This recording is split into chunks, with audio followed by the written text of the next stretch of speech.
नमस्कार दोस्तों, शिक्षा मनोविज्ञान में जो अपने टॉपिक चल रहे थे, मैंने आपको बताया था कि शिक्षा मनोविज्ञान में जो भी महत्वपूर्ण टॉपिक है, उन महत्वपूर्ण टॉपिकों का मैं आपको वीडियो उपलब्ध कराता रहूँगा। देखिएगा दोस्तों, ये यानी सारी मनोविज्ञान जो है, यानी मनोविज्ञान का जो संपूर्ण कोर्स है वो यूट्यूब के द्वारा यानी वीडियो के द्वारा मैं आपको उपलब्ध न करा सकूँ शायद, लेकिन जो भी महत्वपूर्ण टॉपिक है हमें यह लगे कि रीट की दृष्टि से सेकंड ग्रेड या फर्स्ट ग्रेड में भी मनोविज्ञान लगती है, उनकी दृष्टि से ये टॉपिक अच्छे हैं, यानी इन टॉपिकों में से सवाल आना निश्चित है। तो वो जो महत्वपूर्ण टॉपिक है, केवल उन्हीं टॉपिकों को लेकर मैं ये वीडियो बना रहा हूँ दोस्तों।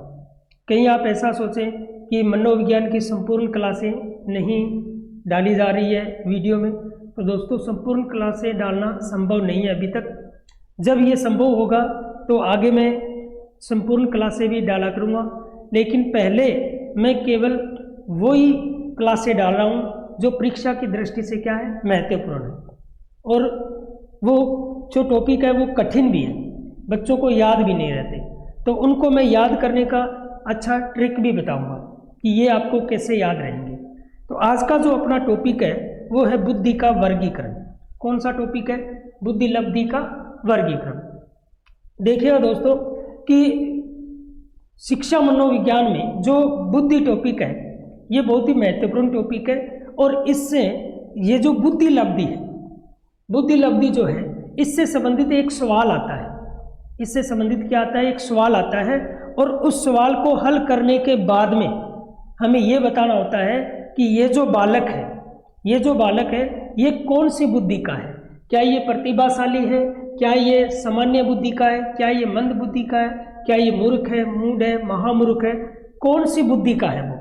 तो इसका पता हमें तभी लगेगा जब हमें ये बुद्धि लब्धि का जो वर्गीकरण दिया गया है, बुद्धि लब्धि का जो वर्गीकरण दिया गया है वो वर्गीकरण हमें याद हो, तभी हम उस सवाल को हल कर सकते हैं।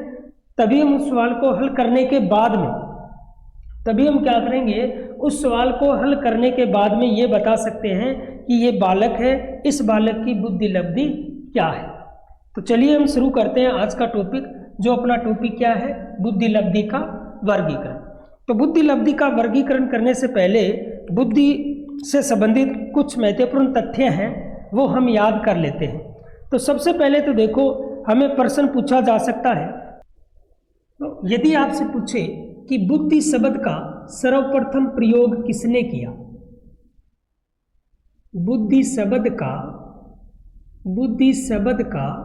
सर्वप्रथम प्रयोग कौन से विद्वान ने किया। यदि आपसे प्रश्न पूछ ले कि बुद्धि शब्द का सर्वप्रथम प्रयोग कौन से विद्वान ने किया, तो इसका उत्तर होगा गाल्टन ने। किसने किया है दोस्तों? गाल्टन ने किया है। यानी बुद्धि शब्द का सर्वप्रथम प्रयोग करने वाले जो विद्वान हैं वो कौन है? गाल्टन है। यदि आपसे पूछे मानसिक परीक्षण शब्द, एक शब्द आता है मानसिक परीक्षण, यदि पूछे कि मानसिक परीक्षण शब्द का सर्वप्रथम प्रयोग किसने किया? सर्वप्रथम प्रयोग। देखिए दोनों प्रश्न में अंतर है। यदि आपसे पूछे बुद्धि शब्द का प्रयोग सबसे पहले किसने किया, तो इसका उत्तर क्या होगा? गाल्टन। क्या उत्तर होगा? गाल्टन। यानी बुद्धि शब्द का जो सर्वप्रथम प्रयोग करने वाले विद्वान थे वो कौन थे? गाल्टन थे। लेकिन आपसे प्रश्न पूछे कि मानसिक परीक्षण शब्द का सबसे पहले प्रयोग किसने किया, तो मानसिक परीक्षण शब्द का सबसे पहले जो प्रयोग करने वाले थे वो थे केटल। कौन थे दोस्तों? केटल थे। यानी केटल ने सबसे पहले मानसिक परीक्षण शब्द का प्रयोग किया था, और कब किया था? 1890 में। कब किया था? 1890 में किया था। तो मानसिक परीक्षण शब्द का प्रयोग करने वाले सबसे पहले जो विद्वान थे वो कौन थे? केटल थे। और बुद्धि शब्द का सर्वप्रथम प्रयोग करने वाले जो विद्वान थे वो कौन थे? गाल्टन थे। अब हम देखें कि ये याद कैसे रहेगा कि मानसिक परीक्षण शब्द का सबसे पहले प्रयोग किसने किया। तो देखिएगा दोस्तों, मानसिक परीक्षण जो है, मानसिक परीक्षण है, इसको इंग्लिश में क्या कहा जाता है? इसको कहा जाता है मेंटल टेस्ट। क्या कहा जाता है? मेंटल टेस्ट कहा जाता है। क्या कहा जाता है? मेंटल टेस्ट कहा जाता है। MENTAL। तो क्या कहा जाता है? मेंटल टेस्ट कहा जाता है। तो मेंटल केटल इस तरह से याद रख लेना, यानी मेंटल केटल। तो मानसिक परीक्षण यानी मेंटल टेस्ट का अर्थ क्या हो गया? मानसिक परीक्षण। मेंटल का अर्थ होता है मानसिक, टेस्ट का अर्थ क्या होता है? परीक्षण, या हम कहें परीक्षा। तो मेंटल टेस्ट शब्द का सर्वप्रथम प्रयोग करने वाले विद्वान कौन थे? केटल थे। कैसे याद रखोगे? Mental kettle. किस तरह से याद रख लोगे? Mental kettle. तो मानसिक परीक्षण शब्द का सर्वप्रथम प्रयोग करने वाले विद्वान कौन थे दोस्तों? तो वो थे केटल थे। उसके बाद हम देखें तो बुद्धि शब्द का सर्वप्रथम प्रयोग करने वाले विद्वान कौन थे? गाल्टन थे। और मानसिक परीक्षण का सर्वप्रथम प्रयोग करने वाले, मानसिक परीक्षण शब्द का सर्वप्रथम प्रयोग करने वाले विद्वान कौन थे? तो वो थे केटल थे। अब उसके बाद हम देखें कि बुद्धि को सर्वप्रथम मापा किसने? तो बुद्धि का सर्वप्रथम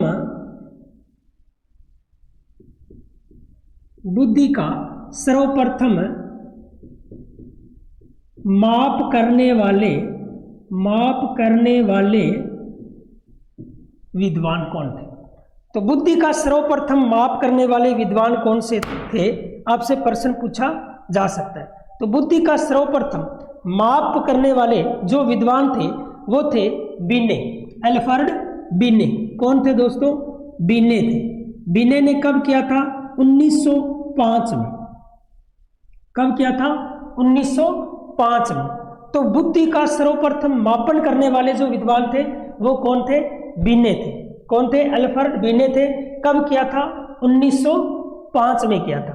तो 1905 में बुद्धि का सर्वप्रथम मापन किया गया। और किसके द्वारा किया गया? अभी बिने द्वारा किया गया। और बिने ने जो ये बुद्धि परीक्षण मापा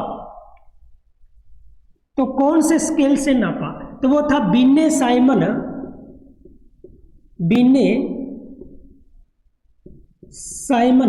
स्केल। किससे मापा? भी बिने साइमन स्केल से इन्होंने क्या किया? बुद्धि का मापन किया। तो बुद्धि का सर्वप्रथम मापन करने वाले विद्वान कौन थे? बिने थे। और कौन से स्केल का प्रयोग किया था उन्होंने? बिने साइमन स्केल का प्रयोग किया था। इसके माध्यम से इन्होंने बुद्धि का मापन किया था। आपसे प्रश्न पूछे कब किया था, तो सन पूछे तो वो किया था 1905 में। कब किया था दोस्तों? 1905 में। जो मुख्य तथ्य है, मुख्य बातें हैं, यानी परीक्षा की दृष्टि से बहुत ही महत्वपूर्ण है, उन्हीं बातों को हम पढ़ेंगे। तो क्लास को अच्छी तरह से आप देख लेना, क्लास को शेयर भी करना दोस्तों। चलें, अब उसके बाद हम देखें कि मानसिक आयु का विचार सर्वप्रथम किसके दिमाग में आया? यह भी प्रश्न पूछा जा सकता है कि मानसिक आयु का विचार सर्वप्रथम किसने किया? तो मानसिक आयु का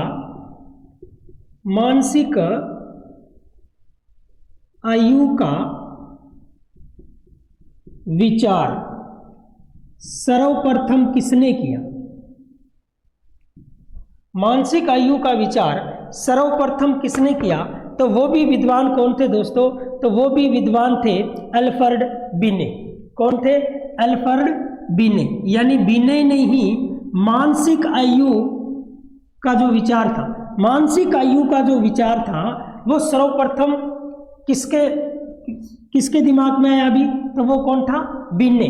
कब आया था? 1908 में। कब भी? 1908 में। तो यदि आपसे प्रश्न पूछे कि मानसिक आयु का विचार सर्वप्रथम किसने किया, तो किसने किया? अल्फ्रेड बिने ने। कब किया? 1908 में। कब किया? अभी 1908 में। अब देखना, मैंने आपको मानसिक शब्द से दो बातें बताई। यदि आपसे प्रश्न पूछे मानसिक परीक्षण, क्या पूछे? मानसिक परीक्षण, तो मैंने आपको बताया था कि मानसिक परीक्षण को क्या कहा जाता है? Mental test. तो मेंटल यानी केटल। अब इसको देखें, मानसिक आयु, मानसिक आयु को क्या कहते हैं? Mental as. क्या कहते हैं दोस्तों? मेंटल एज कहा जाता है। मानसिक आयु को क्या कहा जाता है? Mental as. तो मेंटल एज में क्या आता है? ए से क्या याद रखोगे? अल्फ्रेड बिने। एज से क्या याद रखोगे? अल्फ्रेड बिने। तो दोनों में अंतर अच्छी तरह से याद रखना, दोनों में अंतर है। मेंटल टेस्ट शब्द का तो सबसे पहले प्रयोग किसने किया था? केटल ने किया था। लेकिन मानसिक आयु का विचार सबसे पहले कौन से विद्वान को आया? तो वो था अल्फ्रेड बिने। यानी मेंटल एज से याद रखना, अल्फ्रेड बिने याद रखना, ठीक है ना। और बुद्धि को सर्वप्रथम मापा किसने? बुद्धि का सर्वप्रथम माप किसने किया? तो वो थे अल्फ्रेड बिने थे। कब किया था? 1905 में। तो 1905 में तो उन्होंने बिने साइमन स्केल का प्रयोग करके बुद्धि का मापन किया था। लेकिन मानसिक आयु का विचार जो इनके दिमाग में आया वो कब आया? 1908 में आया दोस्तों। कब आया था? 1908 में आया था। उसके बाद हम देखें कि बुद्धि लब्धि का जो सूत्र होता है वो सर्वप्रथम किसने दिया?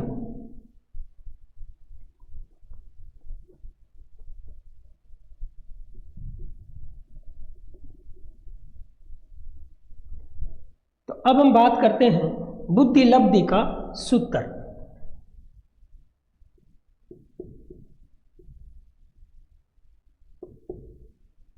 बुद्धि लब्धि का सूत्र। अब देखें दोस्तों, यदि हम बात करें बुद्धि लब्धि के सूत्र की, तो बुद्धि लब्धि का जो सूत्र था उसका सर्वप्रथम निर्माण 1912 में किया था। कब किया था? अभी बुद्धि लब्धि का जो सूत्र था वो कब आया? 1912 में। कब आया? अभी 1912 में। और ये सूत्र देने वाले जो विद्वान थे वो कौन थे? तो जर्मनी के विद्वान थे स्टर्न और कुहेलाम। तो ये सूत्र किसने दिया था? अभी तो वो विद्वान थे स्टर्न और कुहेलाम, दो विद्वान थे। और कहाँ के थे? भी जर्मनी के थे। कहाँ के थे? जर्मनी के। तो जर्मनी के विद्वान थे कौन? स्टर्न और कुहेलाम। तो स्टर्न और कुहेलाम ने सर्वप्रथम बुद्धि लब्धि का सूत्र कब दिया? भी 1912 में दिया। कब दिया था? भी 1912 में। तो 1912 में इन्होंने बुद्धि लब्धि का सूत्र दिया था। 1912 में कौन कौन से विद्वान थे? तो वो थे स्टर्न और कुहेलाम। तो स्टर्न और कुहेलाम ने बुद्धि लब्धि का सर्वप्रथम जो सूत्र दिया वो सूत्र क्या था? तो वो था बुद्धि लब्धि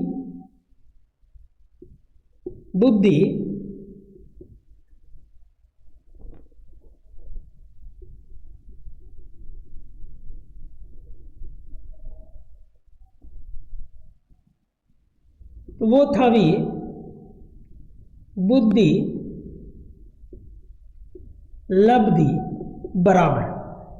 लब्धि बराबर मानसिक आयु।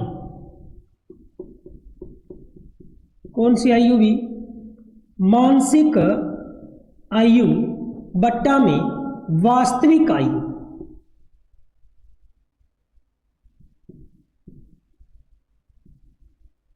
कौन सी आयु? वास्तविक आयु। तो मानसिक आयु बट्टा में क्या थी? वास्तविक आयु। तो ये सूत्र दिया था बुद्धि लब्धि का। किन्होंने? स्टर्न और कुहेलाम ने। कहाँ के विद्वान थे? जर्मनी के। तो जर्मनी के विद्वान थे स्टर्न और कुहेलाम।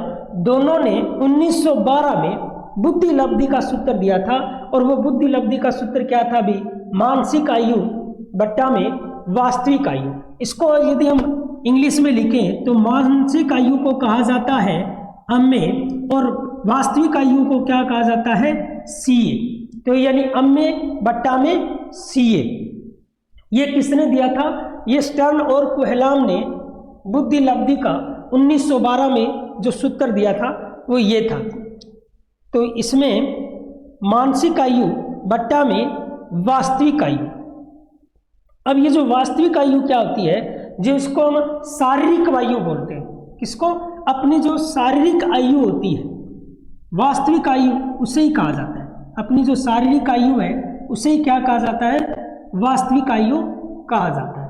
तो बुद्धि लब्धि का सबसे पहले जो सूत्र दिया वो कब दिया गया, 1912 में दिया गया। किसके द्वारा दिया गया, जर्मनी के दो विद्वान थे स्टर्न और कुहलाम, दोनों के द्वारा ये दिया गया। अभी अब उसके बाद क्या हुआ कि ये जो सूत्र था, जो स्टर्न और कुहलाम ने जो सूत्र दिया था, इस सूत्र में क्या हुआ, बाद में परिवर्तन किया गया। इसमें क्या किया गया, परिवर्तन किया गया। और परिवर्तन करने वाले विद्वान कौन थे भी, टर्मन। कौन थे, टर्मन। तो टर्मन ने इस सूत्र में क्या कर दिया, टर्न कर दिया, इस सूत्र को टर्न कर दिया। याद रखना, यानी सूत्र को टर्न किसने किया, टर्न होता है यानी उसको मोड़ देना, यानी उसमें बदलाव ले आना। तो इस तरह से याद रखना, बदलाव कौन लेके आए, टर्न किया। टर्न किसने किया, टर्मन ने किया। तो बदलाव कौन लेके आए भी, टर्मन लेके आए। तो इस सूत्र को टर्मन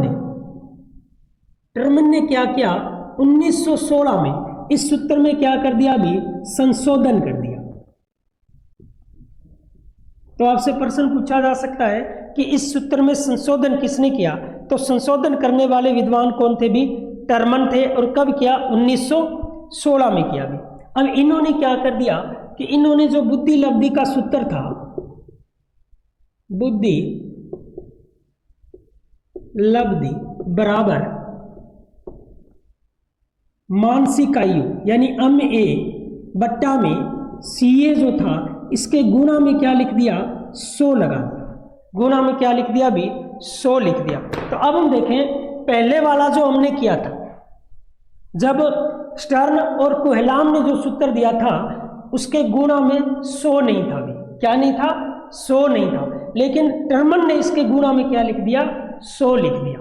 क्या लिख दिया दोस्तों, 100 लिख दिया। तो ये बुद्धि लब्धि का अब जो सूत्र है वो कौन सा है, बुद्धि लब्धि बराबर अमे बट्टा में सीए गुणा में 100। बुद्धि लब्धि को क्या कहा जाता है, आईक्यू कहा जाता है। क्या कहा जाता है, आईक्यू कहा जाता है। तो आईक्यू बराबर अम ए बट्टा में सीए गुणा में 100। ये कौन सा सूत्र हो गया अभी, टर्मन द्वारा संशोधित जो सूत्र था वो ये सूत्र था। और वर्तमान में कौन सा सूत्र चल रहा है, यही सूत्र चल रहा है। तो ये था और सूत्र, बुद्धि लब्धि का जो सूत्र सबसे पहले कब आया, 1912 में। किसने दिया, स्टर्न और कुहलाम ने दिया था। लेकिन बाद में 1916 में टर्मन ने क्या किया, ये जो बुद्धि लब्धि का सूत्र था इस सूत्र को संशोधित कर दिया और गुणा में क्या लगा दिया, 100 लगा दिया। अब वर्तमान में यही सूत्र चलता है अभी। अब इसी सूत्र के माध्यम से ही हम क्या करते हैं, किसी बच्चे की बुद्धि लब्धि का पता लगा सकते हैं। यानी उस बुद्धि लब्धि का पता लगा के हम ये बता सकते हैं कि वो बच्चा कैसा है, क्या वो सामान्य बुद्धि वाला है, क्या वो मंद बुद्धि वाला है, क्या वो प्रतिभाशाली है, क्या वो अति श्रेष्ठ है। तो इससे हम सवाल करके उसका हम क्या कर सकते हैं, हल निकाल सकते हैं। जैसे मैं एक उदाहरण लेता हूँ, मान लो किसी बालक की जो आयु है, वास्तविक आयु या जिसे हम शारीरिक आयु कहते हैं, वो 5 वर्ष है। कितनी है, किसी बालक की जो वास्तविक आयु है वो कितनी है भी, 5 वर्ष है। तो यानी सीए कितनी है इसकी, 5 वर्ष है। सीए कितनी है भी, 5 वर्ष है। और उस बालक की जो मानसिक आयु है, मानसिक आयु को क्या कहा हमने, एम ए यानी मेंटल एज। और मैंने अभी आपको बताया था मेंटल एज का विचार सर्वप्रथम कौन से विद्वान को आया भी, कौन सा विद्वान था वो, अल्फ्रेड बिने था। मेंटल एज से याद रख लेना, अल्फ्रेड बिने। लेकिन मेंटल टेस्ट यानी मानसिक परीक्षण सबसे पहले किसने दिया, तो मानसिक परीक्षण यानी मेंटल, तो मेंटल टेस्ट, तो मेंटल से क्या याद रखोगे, कैटल। तो कैटल ने दिया था, लेकिन मानसिक आयु का जो विचार आया था वो किसके दिमाग में आया था? अभी अल्फ्रेड बिने के विचार में आया था। तो देखिए सीए कितना है? 5 वर्ष, यानी वास्तविक आयु कितनी है? 5 वर्ष। और इस बालक की जो मानसिक आयु है वो कितनी है? अभी 4 वर्ष है। कितनी दे रखी है? 4 वर्ष है। बहुत ही महत्वपूर्ण है, याद रखना। इससे संबंधित एक सवाल जरूर आएगा। इससे संबंधित क्या आएगा? एक सवाल जरूर आएगा दोस्तों। तो आपसे प्रश्न पूछे कि किसी बालक की, मैं यहां, यानी किसी बालक की जो मानसिक आयु है, मानसिक आयु है वो कितनी है? 4 वर्ष है। और मैंने वास्तविक आयु कितनी बताई? उसकी वास्तविक आयु जो है वो कितनी है? 5 वर्ष है। तो किसी बालक की वास्तविक आयु 5 वर्ष है और मानसिक आयु कितनी है? 4 वर्ष है। तो उसकी बुद्धि लब्धि क्या होगी? इस तरह से प्रश्न पूछा जा सकता है। तो इसको अब हम हल करेंगे। तो IQ यानी बुद्धि लब्धि बराबर, तो मानसिक आयु, ऊपर क्या आएगी? मानसिक आयु। तो मानसिक आयु कितनी है? 4 वर्ष है। फिर नीचे क्या आएगी? CA, CA यानी वास्तविक आयु, और वास्तविक आयु क्या है इसकी? 5 वर्ष है। तो अम्मे बट्टा में CA लिख लिया, गुणा में क्या लिखेंगे हम? 100 लिखेंगे। भी गुणा में क्या लिखेंगे? 100 लिखेंगे। अब इनको हल करें तो हम देखें तो 20, 20 5 100। अब 20 को 4 से गुणा करूंगा तो कितना आएगा? अभी 80 आएगा। कितना आएगा? 80 आएगा। तो यानी इसकी जो बुद्धि लब्धि है वो कितनी है? 80 है। इसकी जो बुद्धि लब्धि है वो कितनी है? 80 है। अब इसमें इस सारणी में हम देखेंगे कि 80 वाला कहाँ आता है? ये रहा। तो 80 वाला यहाँ आता है। तो 80 वाला जो है, यानी वो बालक कैसा है? वो डल है, वो बैकवर्ड है। यानी उस बालक की बुद्धि लब्धि कैसी है? मंद है, मंगोलिज्म है, या हम कहें कि वो बालक कैसा है? पिछड़ी बुद्धि का है। तो इस तरह से हमें उत्तर देना पड़ेगा। पहले सवाल हल करना पड़ेगा, और सवाल हल करने के बाद में हमें यह बताना पड़ेगा कि ये जो बालक है ये कौन सी बुद्धि का है, ये जो बालक है ये किस प्रकार की बुद्धि का है। तो सवाल हल करने के बाद में हमें बुद्धि लब्धि प्राप्त हो जाएगी, और उसी के अनुसार इस सारणी में देखे हम बताएंगे कि वो बालक जो है उसकी बुद्धि लब्धि कैसी है। तो इस तरह से हमें ये सवाल हल करने होंगे, और इससे संबंधित एक सवाल जरूर आता है, पेपर में एक सवाल जरूर आता है दोस्तों। तो अब ये तो सही बात है कि ये हम इस तरह से निकाल लेंगे, लेकिन अब इस सारणी को किस तरह से याद रखें, इसको किस तरह से याद रखेंगे? तो मैं एक ट्रिक के माध्यम से ये सारणी भी आपको अभी याद करवा देता हूं।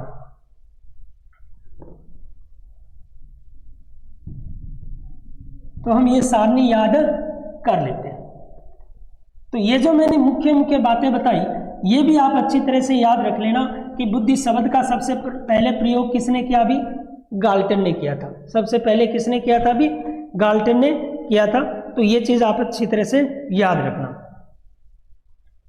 अब देखो, अब ये हम सारणी को कैसे याद रखेंगे?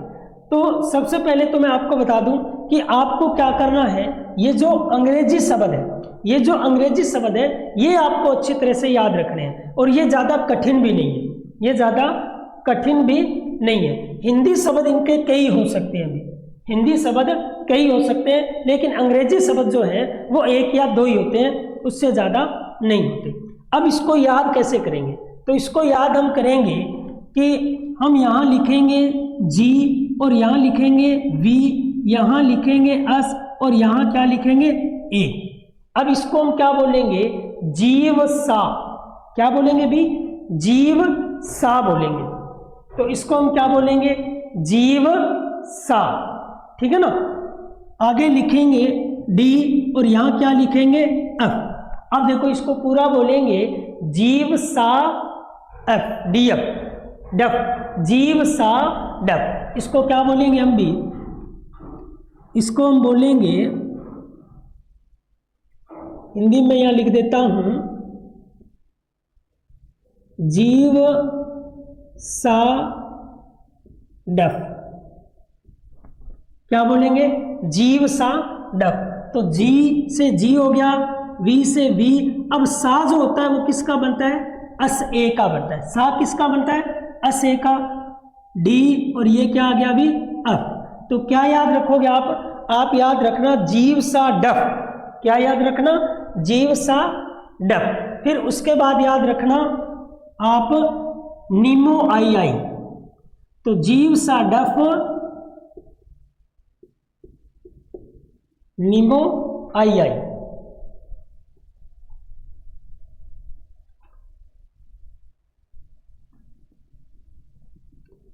जीव सा डफ, नीमो आई आई। तो इस तरह से याद रखना आपको। क्या याद रखना है? जीव सा डफ, नीमो आई आई। तो ये कोई ज्यादा कठिन शब्द नहीं है, बिल्कुल सरल से है। जीव सा डफ, नीमो आई आई। जीव सा डफ, नीमो आई आई। क्या याद रखना आपको? जीव सा डफ, नीमो आई आई। तो जी से क्या हो गया अभी? जी। वैसे क्या हो गया? वी। और सा किसका बनेगा? अस ए का। और डी, और ये एफ आ गया, डफ बन गया। नी, ये एक बीच में हिंदी शब्द आ गया अपना। फिर अम ओ, फिर आई आई। कितने शब्द हो गए? 1 2 3 4 5 6 7 8 और 9। अब देखो यहां 2 शब्द है, यहां 2 शब्द है। कितने? अस और ए। तो 4 3 4 5 6 7 8 9 और 10। ये 10 के 10 क्या हो गए? इनके नाम याद हो गए भी। इन 10 के क्या हो गए? नाम याद हो गए होंगे। अब देखो कैसे याद रखना है आपको, दोबारा बता देता हूं भी। आप कैसे याद रखोगे इनको, दोबारा बता देता हूं थोड़ा कैसे याद रखोगे। तो मैंने यहां लिखा जीव सा डफ, और यहां क्या लिखोगे? नी, और यहां मो। अंग्रेजी में लिख देता हूं मैं इसको। यहां क्या लिखोगे? अम ओ यानी मो, और यहां क्या लिखोगे? आई आई। तो यानी हिंदी का इसमें एक ही शब्द है, वो क्या है? नी। तो अब कैसे याद रखोगे इसको? इसको लिखेंगे जीव, जीव सा। देखो इन दोनों का क्या बनेगा? सा बनेगा। तो जीव सा डफ, जीव सा डफ, नी मो आई आई। ठीक है ना? तो ऐसे याद रखना जीव सा डफ, नीमो आई आई। ये जो एक वाक्य है ये अच्छी तरह से याद रख लेना। जीव सा डफ, नीमो आई आई। क्या याद रखोगे? जीव सा डफ, नीमो आई आई। जीव सा डफ, नीमो आई आई। याद रखना सा में 2 वर्ण आते हैं, अस और ए आते हैं। अब देखो जी से क्या याद रखोगे? जीनियस। मैंने कहा इसमें केवल अंग्रेजी के नाम आएंगे। इसमें कौन से नाम आएंगे भी? अंग्रेजी के नाम। तो जी से क्या याद रखोगे भी? जीनियस। तो जी से याद रखना जीनियस, या जिसको कहते हैं गिफ्टेड। क्या कहते हैं भाई?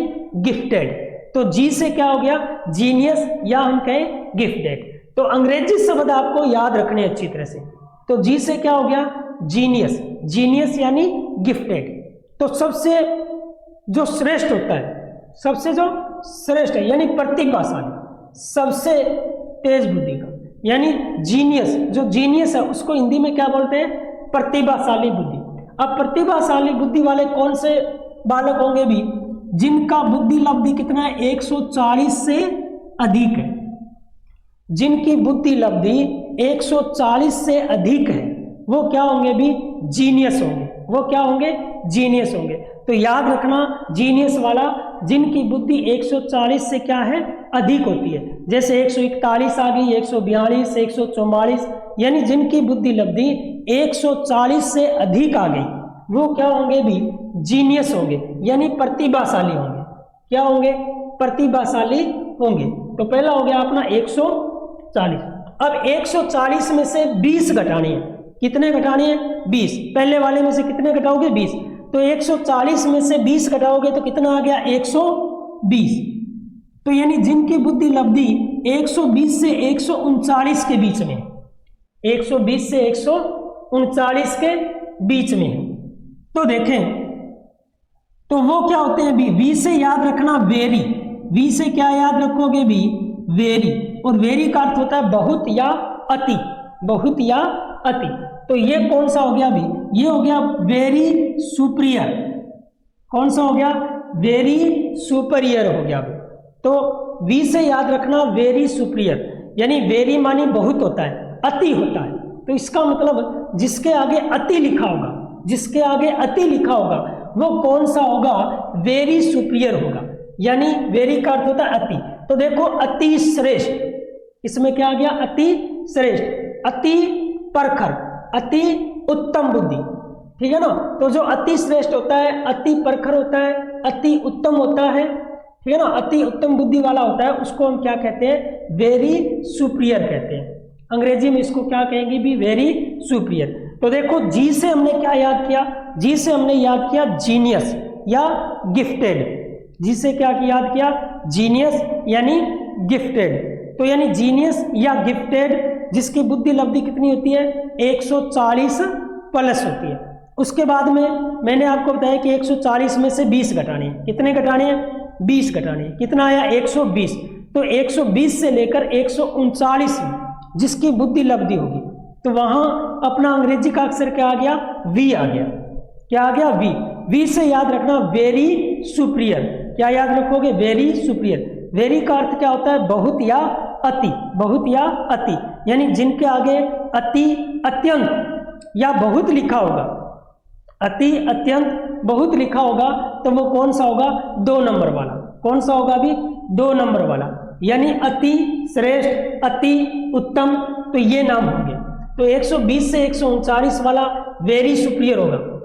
अब इसमें प्रतिशत भी दे रखे हैं। अभी इसमें ये लिखा है कि जो 140 प्लस से होते हैं, यानी प्रतिभाशाली बालक होते हैं, वो दुनिया में लगभग कितने परसेंट होते हैं? 2% ही होते हैं। कितने होते हैं? 2%।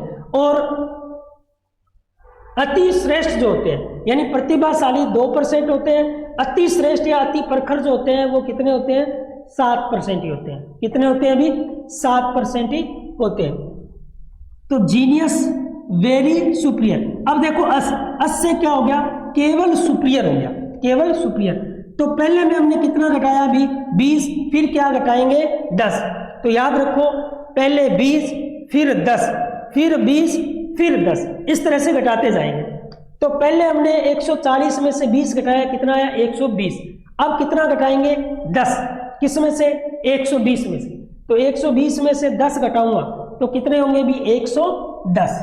तो यानी 110 से लेकर 119 तक, तो 110 से लेकर 119 तक, 110 से लेकर 119 तक जो बुद्धि लब्धि वाले बालक हैं वो क्या होंगे भी? इनको क्या कहेंगे? सुपीरियर कहेंगे। क्या कहेंगे भी? सुपीरियर कहेंगे या अबव एवरेज कहेंगे। अबव एवरेज यानी सामान्य से ऊपर, सामान्य से ऊपर कहेंगे। तो सुपीरियर जिसको हम क्या कहते हैं? तीव्र, श्रेष्ठ, परखर। तो जिसके आगे क्या? देखो ऊपर वाला, यहां अति श्रेष्ठ, यदि अति लिखा हुआ आ गया तो वो 2 नंबर वाला है, लेकिन केवल श्रेष्ठ लिखा है तो वो कौन सा है? 3 नंबर वाला है। कौन सा है भी? 3 नंबर वाला। देखो अति परखर आ गया। अति क्या होता है? वेरी। अति का अर्थ क्या होता है? वेरी। तो यानी ये हो गया वेरी सुपीरियर, तो वो कौन सा है? 2 नंबर वाला है। लेकिन यदि केवल परखर लिखा है तो वो कौन सा है? 3 नंबर वाला है। कौन सा है भी? 3 नंबर वाला। तो जीनियस, वेरी सुपीरियर, उसके बाद में क्या लिखा आपने? सुपीरियर, यानी परखर, तीव्र, या हम कहें क्या कहेंगे? श्रेष्ठ कहेंगे। तो 3 नंबर वाले जिनकी बुद्धि लब्धि क्या होती है भी? 110 से लेकर 119 होती है। और ऐसे दुनिया में कितने परसेंट है भी? ऐसे बालक 16% ही होते हैं। कितने होते हैं? 16% ही होते हैं। ये तो परसेंट दिया है। अब उसके बाद देखें हम ए, क्या आ गया अभी? ए से क्या याद रखोगे? ए से एवरेज। ए से क्या याद रखोगे भी? एवरेज। तो एवरेज का तो अर्थ ही होता है सामान्य या औसत। क्या होता है भी? सामान्य या औसत। तो यानी जिनकी बुद्धि लब्धि क्या होती है? सामान्य होती है, यानी औसत बुद्धि लब्धि वाले, तो वो कौन होते हैं? एवरेज। उनको क्या बोलते हैं अभी हम? एवरेज बुद्धि वाले बोलते हैं। तो जो सामान्य बुद्धि वाले होते हैं, यानी जो एवरेज होते हैं, जो क्या होते हैं अभी? एवरेज होते हैं। तो ए से क्या बोलेंगे? एवरेज। ए से क्या बोलेंगे? एवरेज। तो एवरेज इनकी बुद्धि लब्धि कितनी होती है अभी 90 से 109। अब देखो मैंने आपको बताया पहले कितना घटाएंगे 140 में से 20, 140 से लगेंगे, पहले क्या घटाएंगे 20, 20 के बाद में 10, 10 के बाद में फिर 20, फिर 20 के बाद में 10, ऐसे घटाते हुए चलेंगे। तो पहले हमने 20 घटाया 120, फिर कितना घटाया 10, तो कितना आया 110। अब कितना घटाएंगे 20, कितना घटाएंगे भी 20 घटाएंगे तो कितना आएगा 90, 110 में से 20 घटाएंगे तो कितना आएगा 90। तो यानी ये हो गया 90 से 109। तो एवरेज यानी जिनकी बुद्धि लब्धि 90 से 109 है, 90 से 109 है, तो वो क्या होंगे भी एवरेज होंगे, यानी वो सामान्य बुद्धि वाले होंगे, वो औसत बुद्धि वाले होंगे। और ऐसे कितने हैं, ऐसे लगभग 50% बालक होते हैं। 50% बालक जो होते हैं वो क्या होते हैं, सामान्य बुद्धि वाले, या जिसको हम कहते हैं औसत बुद्धि वाले होते हैं। तो जीव सा, कहां तक आ गए हम, जीव सा। अब उसके बाद में देखो भी डी वाला क्या हो गया, डी वाला। तो डी से क्या रखेंगे भी, डी से याद रखना डल, जी से क्या याद, डी से क्या याद रखोगी डल। डल का अर्थ होता है मन। तो यानी जो डल है या जो बैकवर्ड है, बैकवर्ड का अर्थ क्या होता है, जो पिछड़ गया है, जो क्या है पिछड़ गया, यानी बैकवर्ड का अर्थ होता है जो पिछड़ गया। तो डी से क्या याद रखोगे, डी से याद रखोगे जो बालक डल है, जो बालक बैकवर्ड है। तो यानी डल से क्या हो गया मन, यानी मंगोलिज्म, क्या हो गया अभी मंगोलिज्म। तो डल जिसको क्या कहेंगे, जो मंद बुद्धि का है, जो मंगोलिज्म है, या जो पिछड़ी बुद्धि का है, जो कौन सा है भी पिछड़ी बुद्धि का है। तो जैसे ही हमें जो बुद्धि लब्धि है वो 80 से 89, 80 से क्या है भी 89, तो जिनकी बुद्धि लब्धि 80 से 89 है वो क्या होंगे भी, वो डल होंगे, यानी मंद होंगे, मंगोलिज्म होंगे, या हम कहेंगे बैकवर्ड होंगे, यानी जो पिछड़ी बुद्धि के होंगे। क्या होंगे भी पिछड़ी बुद्धि के। तो ऐसे बालक कितने होते हैं, 16% बालक ऐसे हैं। तो डी से याद रखना डन, डी से क्या याद रखना डन, यानी 80 से 89, 80 से 89 जिनकी बुद्धि लब्धि है। उसके बाद में क्या आ गया अभी, अफ आ गया। उसके बाद में क्या आ गया, अफ आ गया। अब से याद रखोगे फीबल, अब से क्या याद रखोगे, फीबल माइंडेड, फीबल माइंडेड। अब फीबल का अर्थ होता है क्षीण, क्या होता है अभी क्षीण, फीबल का अर्थ क्या होता है क्षीण होता है। तो यानी क्षीण बुद्धि वाले, या जिसको हम कहते हैं निर्बल बुद्धि वाले, क्या कहेंगे भी निर्बल बुद्धि वाले।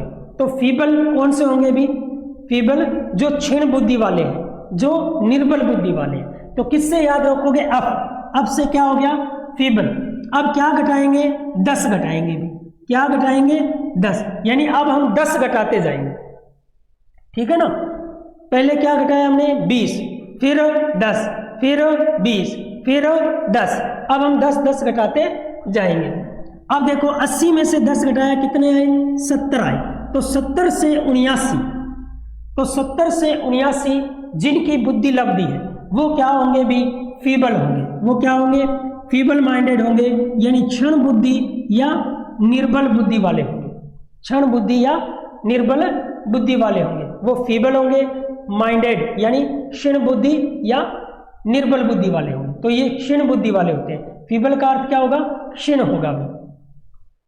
तो अब से क्या हो गया फीबल। तो कहां तक पढ़ लिया हमने, जीव सा डफ, कहां तक पढ़ लिया हमने, जीव सा डफ। उसके बाद में देखो नी, क्या आ गया अभी नी। अब नी कौन सा होगा, 70 से कम, यानी जो 70 से कम है वो क्या होंगे भी नी। नी से याद रखना निश्चित क्षीण, क्या है भी जो निश्चित तौर पर क्या है क्षीण है, वो क्या होंगे 70 से कम।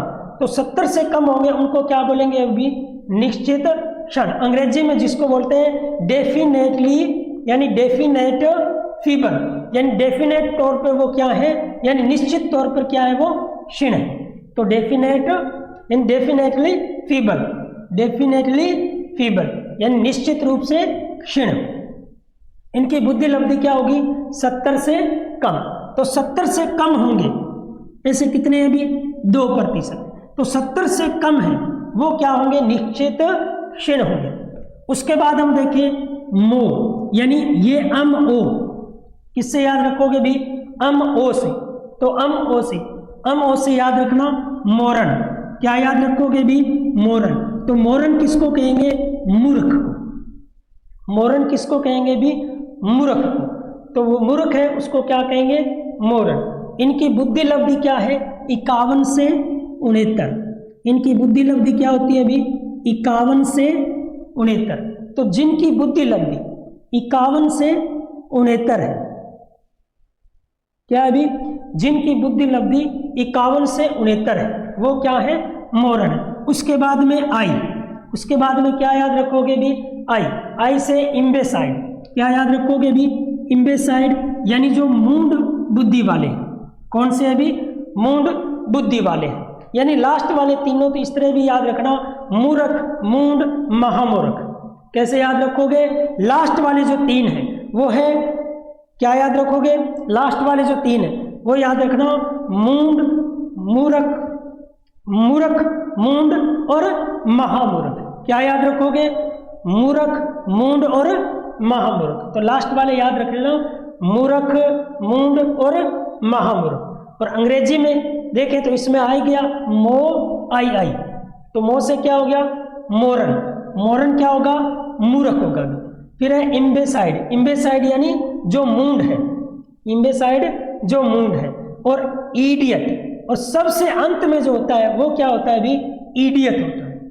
कौन सा होता है, इडियट, जिसको हम महामूर्ख या जड़ बुद्धि वाले बोलते हैं, महामूर्ख, या जिसको हम क्या बोलते हैं, जड़ बुद्धि वाले।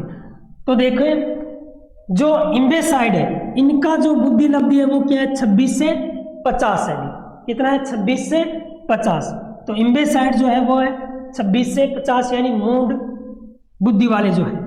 उसके बाद में 0 से 25 वाले, 0 से 25 वाले जिनको हम इडियट बोलते हैं, महामूर्ख बोलते हैं, जड़ बुद्धि वाले बोलते हैं, जिनको हम क्या बोलते हैं, इडियट बोलते हैं, जिनको हम महामूर्ख यानी जड़ बुद्धि वाले बोलते हैं। उनकी बुद्धि लब्धि क्या होती है, 0 से 25 होती है। अभी क्या होती है, 0 से 25 होती है।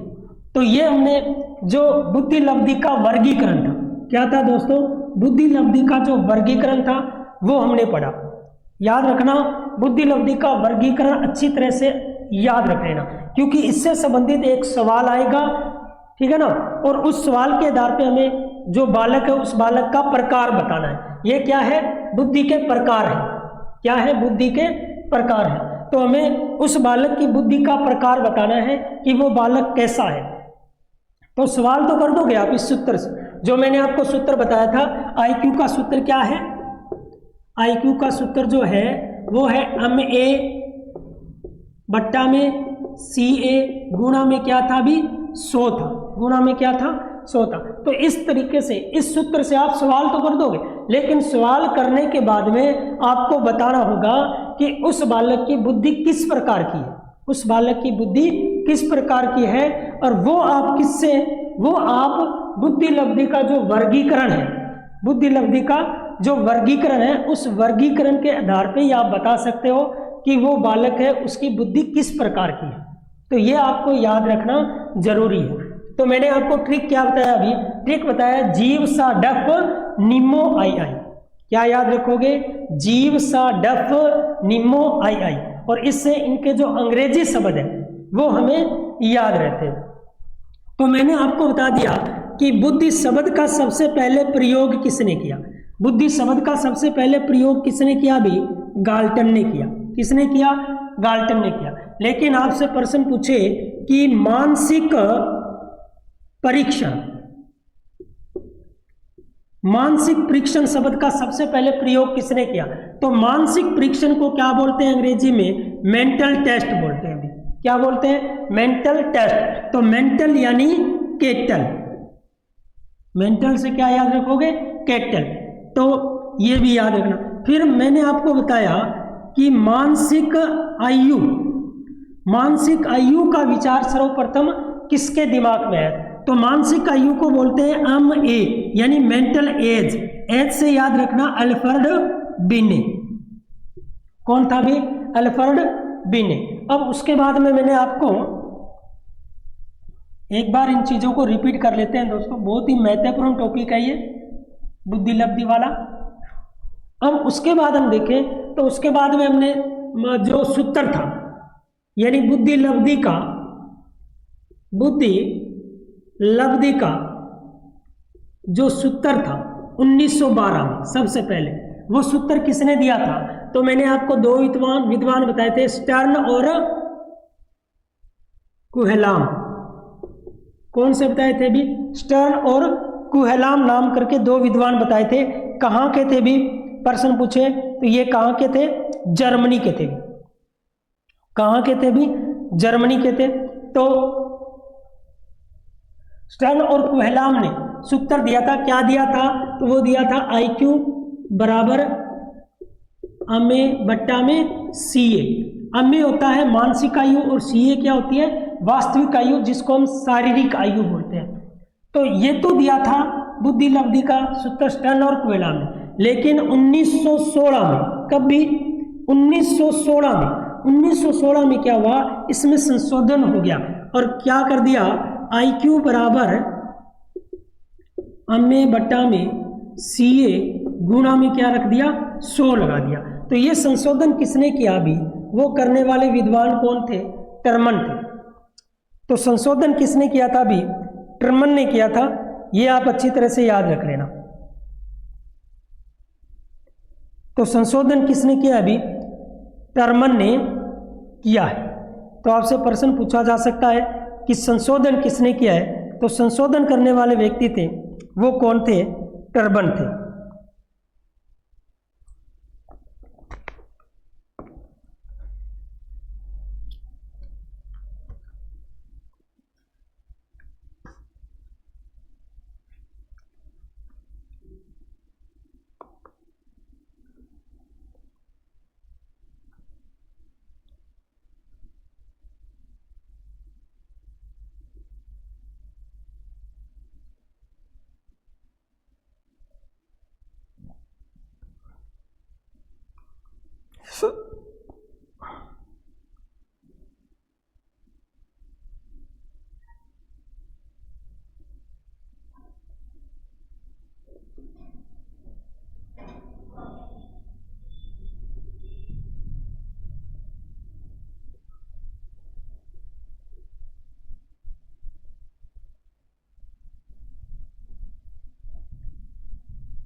चलिए दोस्तों, अब हम जो बुद्धि परीक्षण थे यानी बुद्धि के जो टेस्ट थे, बुद्धि परीक्षण थे, उससे संबंधित कुछ इतिहास पढ़ लेते हैं। ये भी महत्वपूर्ण है, इनसे भी प्रश्न पूछे जा सकते हैं। तो बुद्धि लब्धि यानी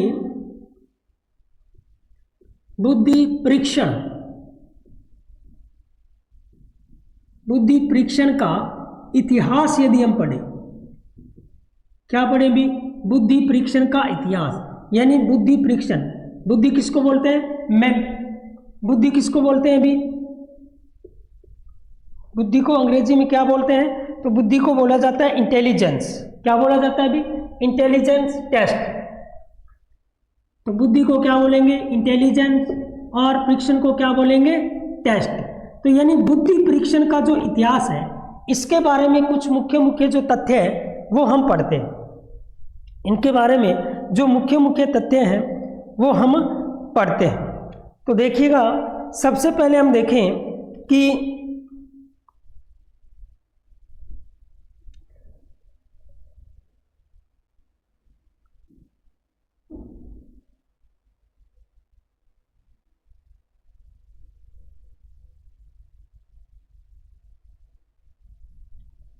बुद्धि मापन का यानी बुद्धि मापन कार्य को वैज्ञानिक आधार किसने दिया? वैज्ञानिक आधार किसने दिया? यह प्रश्न भी बहुत महत्वपूर्ण है। तो सबसे पहले हमने देखा कि बुद्धि का मापन किसने किया। यदि प्रश्न पूछे कि बुद्धि का सबसे पहले मापन किसने किया, तो वो हमने पढ़ा था अल्फ्रेड बिन्ने ने। किसने किया था? तो बुद्धि का सबसे पहले मापन किया था अल्फ्रेड बिन्ने ने। कब किया था? 1905 में। और मैंने बताया भी था कि कौन से स्केल का प्रयोग किया था? तो बिन्ने साइमन स्केल का प्रयोग किया था। लेकिन बुद्धि मापन कार्य को वैज्ञानिक आधार किसने दिया? प्रश्न बहुत ही महत्वपूर्ण है। आपसे प्रश्न पूछ ले कि इसका वैज्ञानिक आधार किसने दिया, बुद्धि परीक्षण को वैज्ञानिक आधार किसने दिया? तो वैज्ञानिक आधार देने वाले जो व्यक्ति थे वो थे विलियम वुंट। तो वैज्ञानिक आधार किसने दिया? भी वैज्ञानिक आधार दिया विलियम वुंट ने। किसने दिया था? विलियम वुंट ने। क्योंकि विलियम वुंट ने 1879 में, कब भी 1879 में एक प्रयोगशाला स्थापित की थी। क्या बनाई थी? 1879 में एक वैज्ञानिक प्रयोगशाला का निर्माण किया था। कहाँ किया था? लिपजिंग में। प्रश्न ये भी पूछा जा सकता है कि प्रथम प्रयोगशाला का निर्माण कहाँ हुआ था? अभी तो वो हुआ था लिपजिंग, यानी जर्मनी में। जर्मनी का एक शहर है लिपजिंग। कौन सा है भी? लिपजिंग, ठीक है ना। तो लिपजिंग नगर था। कौन सा? लिपजिंग जो शहर था, लिपजिंग जो नगर था, उसमें क्या हुआ कि प्रथम वैज्ञानिक प्रयोगशाला, कौन सी प्रयोगशाला? प्रथम वैज्ञानिक प्रयोगशाला का निर्माण हुआ। और कब हुआ? 1879 में। किसने किया था? विलियम वुंट ने। किसने किया था? विलियम वुंट ने। तो बुद्धि मापन कार्य को वैज्ञानिक आधार देने वाले कौन से व्यक्ति थे? विलियम वुंट थे भी। तो आपसे प्रश्न पूछा जा सकता है कि बुद्धि परीक्षण को या बुद्धि मापन को वैज्ञानिक आधार देने वाले व्यक्ति कौन थे? तो वो कौन थे भी? विलियम वुंट थे। कौन थे? विलियम वुंट थे। ये चीज याद रखना। उसके बाद हम देखते हैं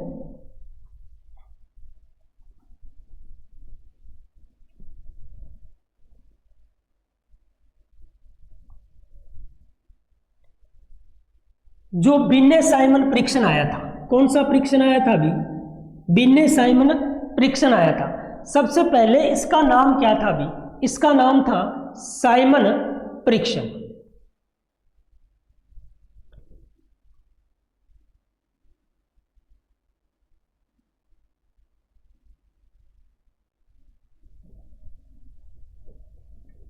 तो जो बिन्ने साइमन परीक्षण आया, अब उसके बाद हम किसके बारे में पढ़ते हैं? बिन्ने साइमन परीक्षण। कौन सा परीक्षण है भी? बिन्ने साइमन परीक्षण। तो हम बात करते हैं बिन्ने साइमन परीक्षण की। तो बिन्ने साइमन जो परीक्षण था, कब? 1905 में। और हमने पढ़ा भी है कि सबसे पहले बुद्धि का मापन किसने किया था? सबसे पहले बुद्धि का मापन किया था बिन्ने ने। किसने किया था?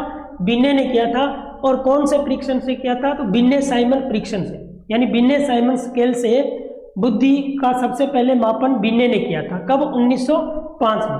तो 1905 में जो बिन्ने साइमन परीक्षण आया था, इसके बारे में हम देखें तो ये जो बिन्ने साइमन परीक्षण था, इसकी भाषा कौन सी थी? तो ये फ्रेंच भाषा में था भी। कौन सी भाषा में था? फ्रेंच भाषा में था। तो जो बिन्ने साइमन परीक्षण था, इसकी भाषा कौन सी थी? फ्रेंच भाषा थी। और इनमें कुल प्रश्नों की संख्या पूछे तो इसमें कुल कितने प्रश्न थे? तो इसमें कुल 30 प्रश्न थे भी। कितने प्रश्न थे? 30 प्रश्न थे। और ये 3 से 14 वर्ष के बालकों का क्या किया जाता है? इसमें परीक्षण किया जाता है। तो ये भी प्रश्न पूछा जा सकता है कि बिन्ने साइमन परीक्षण में कितने वर्ष के बालकों का परीक्षण किया जाता है? तो वो 3 से 14 वर्ष के बालकों का क्या किया जाता है? भी परीक्षण किया जाता है। तो 3 से 14 वर्ष के बालकों का इसमें परीक्षण किया जाता है। बिन्ने साइमन परीक्षण 1905 में बना। और इसकी भाषा कौन सी थी? फ्रेंच भाषा थी। कुल कितने प्रश्न थे? तो कुल कितने प्रश्न थे भी? 30% थे। कुल कितने परसेंट थे? 30% थे। ये चीज याद रखना। और ये जो बिन्ने साइमन परीक्षण है ये कितने वर्ष के बालकों के लिए होता है भी? तो 3 से 14 वर्ष के बालकों के लिए होता है। बहुत ही महत्वपूर्ण है, अच्छी तरह से याद रख लेना भी इसको। अब यदि हम बिन्ने साइमन परीक्षण के, यानी जो बिन्ने साइमन परीक्षण था, बिन्ने साइमन परीक्षण, तो बिन्ने साइमन परीक्षण के यदि संशोधन की बात करें, किसकी बात करें? संशोधन की बात करें। बिन्ने साइमन परीक्षण जो है, बिन्ने साइमन परीक्षण है, इसके यदि हम संशोधन की बात करें तो सबसे पहले इसमें संशोधन कब हुआ भी? पहला जो संशोधन हुआ वो हुआ था 1908 में। कब हुआ था भी? 1908 में। प्रश्न पूछा जा सकता है बिन्ने साइमन परीक्षण का पहला संशोधन यानी प्रथम संशोधन कब हुआ भी? 1908 में हुआ। और जो दूसरा संशोधन हुआ वो कब हुआ भी? तो वो हुआ 1911 में। कब हुआ? 1911। 1911 में संशोधन करने वाले विद्वान कौन थे? तो वो थे गोडार्ड। कौन थे भी? गोडार्ड थे। 1912 में गोडार्ड नामक विद्वान ने इसका संशोधन किया और इन्होंने भाषा कौन सी प्रयोग की भी? इन्होंने जिस भाषा का प्रयोग किया वो कौन सी थी? अंग्रेजी। यानी इन्होंने इस परीक्षण को किस भाषा में कन्वर्ट कर दिया? अंग्रेजी में।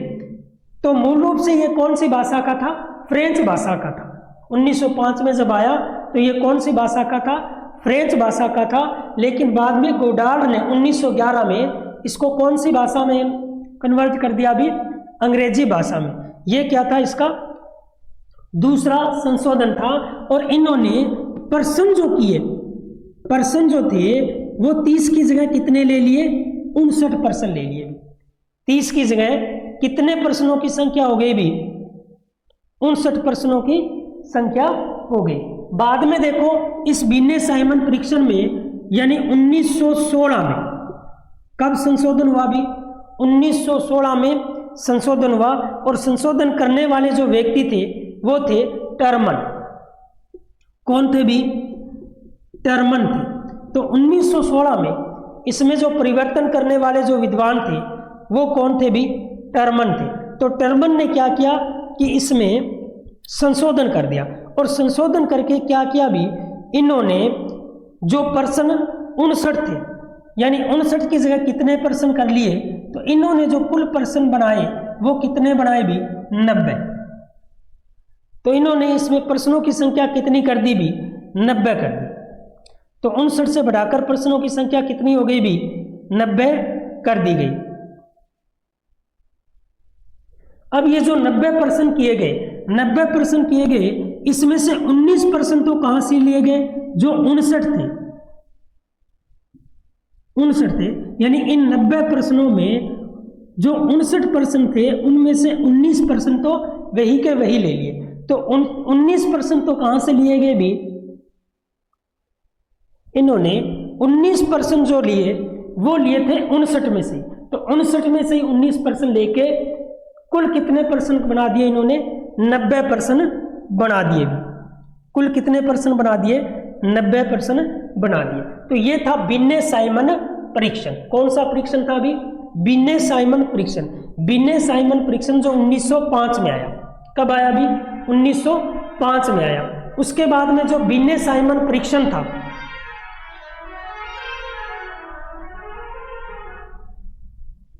यानी जो बिन्ने साइमन परीक्षण था इसका पहला कब संशोधन हुआ? पहला 1908 में संशोधन हुआ। दूसरा 1911 में हुआ। 1911 में संशोधन करने वाले जो व्यक्ति थे वो कौन थे? वो थे गोडार्ड। कौन थे भी? गोडार्ड थे। और इन्होंने भाषा कौन सी भाषा का प्रयोग किया? तो इन्होंने अंग्रेजी भाषा का प्रयोग किया। कौन सी भाषा का प्रयोग किया भी? अंग्रेजी भाषा का प्रयोग कर दिया। और इनकी मूल भाषा कौन थी इस परीक्षण की? तो मूल भाषा फ्रेंच थी। बिन्ने साइमन की मूल भाषा फ्रेंच थी। उसके बाद में 1916 में गोडार्ड ने कितने प्रश्नों का प्रयोग किया भी? 59%। कितने परसेंट थे? 59 थे। तो मूल परीक्षण में तो कितने थे? 30 थे। लेकिन गोडार्ड ने कितने परसेंट कर दिए? 59। उसके बाद में 1916 में टर्मन ने पुनः इसमें क्या किया, संशोधन किया, और संशोधन करके इस परीक्षण में 59 की जगह पर्सन कितने ले लिए भी, 90 ले लिए। कितने पर्सन ले लिए, कुल 90 ले लिए। तो इन 90 प्रश्नों में से 19% तो कहां से लिए गए, 59 वाले से में ही लिए गए भी। उसके बाद में देखें तो एक परीक्षण और आता है,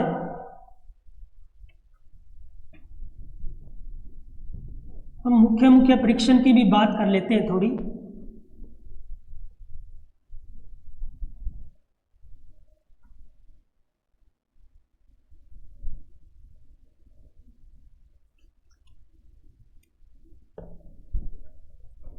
अब देखो एक परीक्षण आता है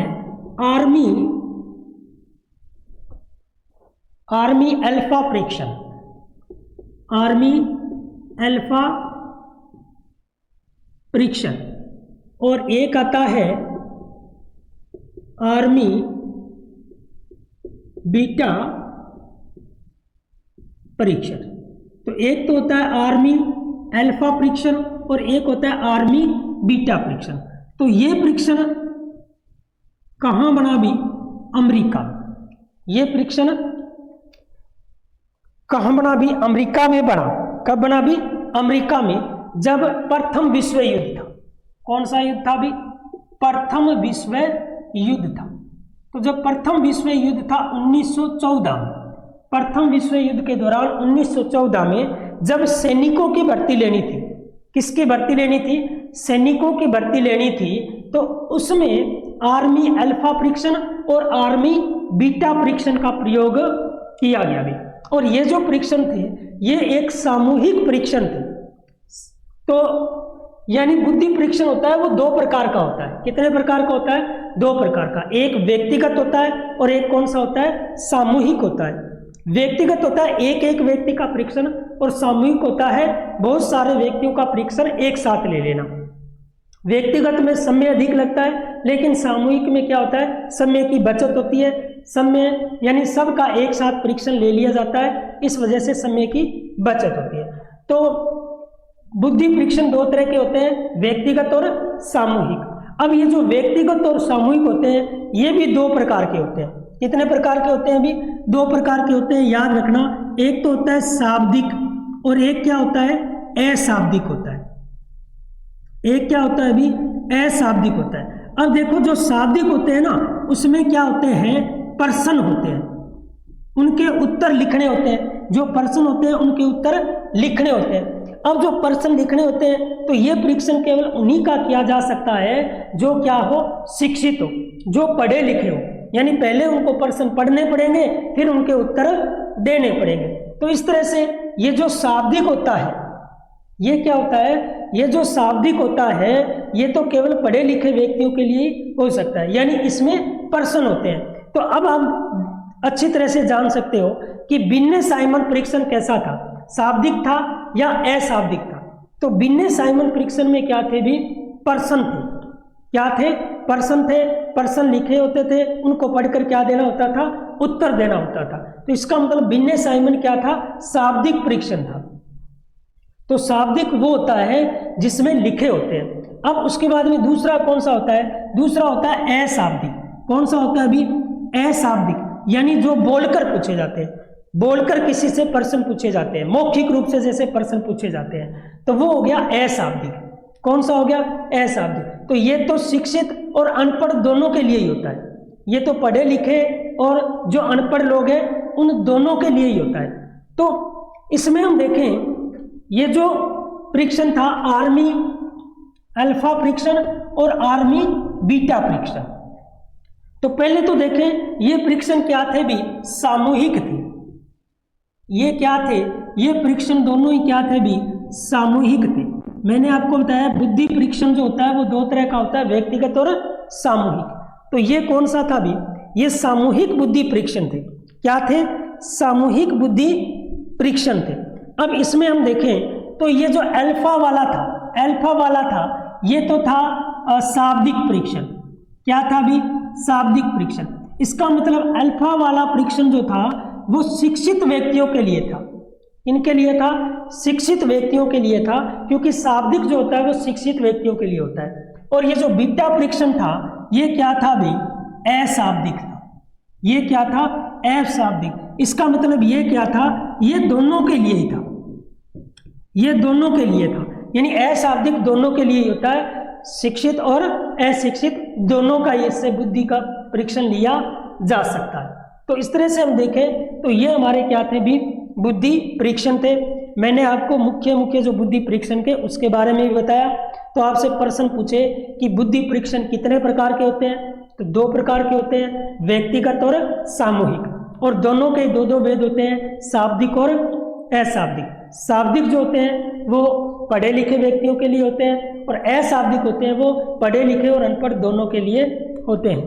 तो ये चीज़ याद रखना आप। तो दोस्तों ये जो अपनी आज की जो क्लास थी वो थी बुद्धि लब्धि का जो वर्गीकरण था उससे संबंधित थी।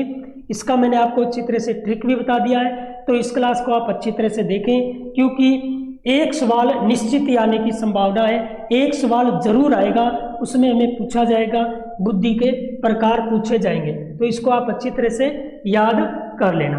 तो मिलेंगे आगे की क्लास में, तब तक के लिए सभी का धन्यवाद। राम राम।